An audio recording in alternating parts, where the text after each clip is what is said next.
रवि एक taxi driver था जो रोज देर रात तक सवारी ढूंढता था ताकि अपने परिवार के लिए ज्यादा पैसे कमा सके। लेकिन एक रात की उसकी आखिरी सवारी उसकी जिंदगी की सबसे डरावनी घटना बन गई। रात के लगभग 1 बजे थे। रवि ने सोचा कि अब वह घर लौट जाए, लेकिन तभी एक महिला सड़क किनारे खड़ी दिखाई दी। उसने सफेद साड़ी पहन रखी थी और हाथ हिलाकर टैक्सी रोकने का इशारा कर रही थी। रवि ने गाड़ी रोकी। महिला धीरे धीरे आई और पीछे की सीट पर बैठ गई।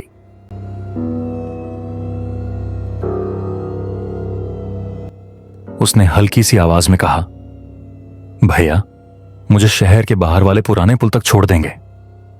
रवि को थोड़ी झिझक हुई क्योंकि वह इलाका सुनसान और डरावना था, लेकिन किराया अच्छा मिलने की उम्मीद में उसने हामी भर दी। जैसे ही टैक्सी आगे बढ़ी, रवि को अजीब सा महसूस होने लगा। रास्ते में उसने रियर व्यू मिरर में देखा, लेकिन महिला का चेहरा धुंधला दिख रहा था। ऐसा लग रहा था जैसे उसकी परछाई भी ना हो। अचानक महिला बोली, आज बहुत ठंड है ना? लेकिन रवि को पसीना आ रहा था। उसने डरते हुए धीरे से पूछा, आप इतनी रात को अकेली यहां क्या कर रही हैं?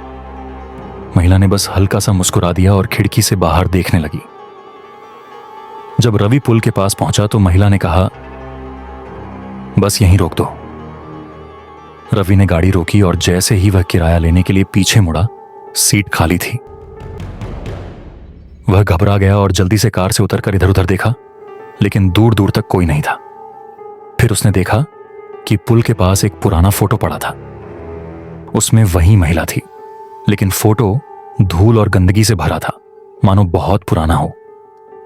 उसी समय एक बूढ़े आदमी ने वहां से गुजरते हुए रवि को देखा और पूछा, क्या हुआ बेटा, बहुत डरे हुए लग रहे हो? रवि ने कांपती आवाज में पूरी बात बताई। बूढ़े आदमी ने लंबी सांस ली और कहा, हर साल इसी दिन वह महिला इस पुल के पास दिखती है। कई साल पहले एक हादसे में उसकी टैक्सी इसी पुल से नीचे गिर गई थी। तब से वह हर रात अपनी आखिरी सवारी ढूंढती है। रवि के रोंगटे खड़े हो गए। वह बिना कुछ कहे कार में बैठा और पूरी स्पीड से वहां से निकल गया। उस रात के बाद उसने कभी देर रात टैक्सी नहीं चलाई। कभी कभी कुछ सवारियां सिर्फ इंसानों की नहीं होती।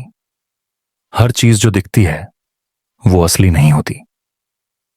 कुछ कहानियां सिर्फ सुनने के लिए होती हैं, जीने के लिए नहीं।